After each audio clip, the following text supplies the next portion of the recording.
செல்லமே, உன் வாழ்க்கையில் என்ன நடந்தது என்று இவ்வளவு மனதை காயப்படுத்தி நொந்து போயிருக்கிறாய்.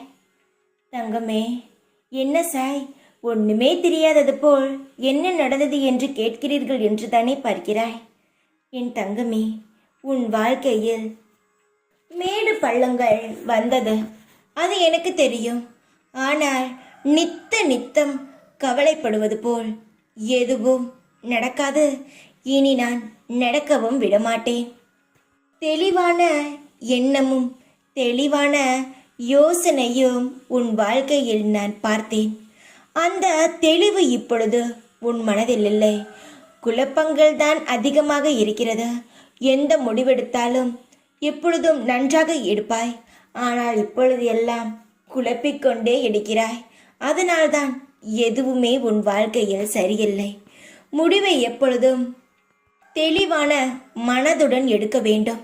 எப்பொழுதும் ஏதோ சிந்தித்து கொண்டு ஒரு விஷயத்தில் நம் முடிவெடுத்தோம் என்றால் பல குழப்பங்களும் பல ஏமாற்றங்களும் தொடர்ந்து வந்து கொண்டு தான் இருக்கும். ஒரு முடிவை எடுக்கும் பொழுது நிதானமாக கவலை எல்லாம் தூக்கி எறிந்துவிட்டு ஒரு முடிவெடு, அதற்கான விடையும் கிடைக்கும். போட்டு குழப்பிக்கொள்ளாதே.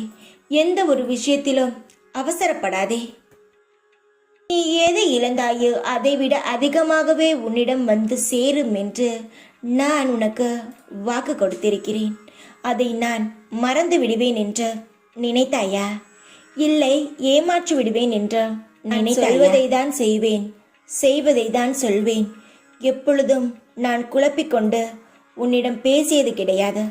எப்பொழுதும் நிதானத்துடன் உன்னிடம் பேசிதான் எல்லா வாக்கையும் உனக்கு நான் தருகிறேன். நம்பிக்கையுடன் நான் கூறும் வார்த்தைகளை பின்பற்று. இது உன் தாயும் தந்தையுமாக சாயின் வாக்கு. உன்னை ஒருபொழுதும் தாழ்ந்து போக விடமாட்டேன். உன்னை கேலியாக பேசினவர்கள் உனக்கு மரியாதை கொடுக்கவில்லை என்று வருந்தாதே. எல்லாவற்றுக்கும் காலம் பதில் சொல்லும். உன்னிடம் என்றும் இருப்பேன். இது என் சத்திய வாக்கு. தைரியமாக இரு. எப்பொழுதும் உன் கூடவே தான் இருப்பேன் நான். ஓம் சாய்ராம்.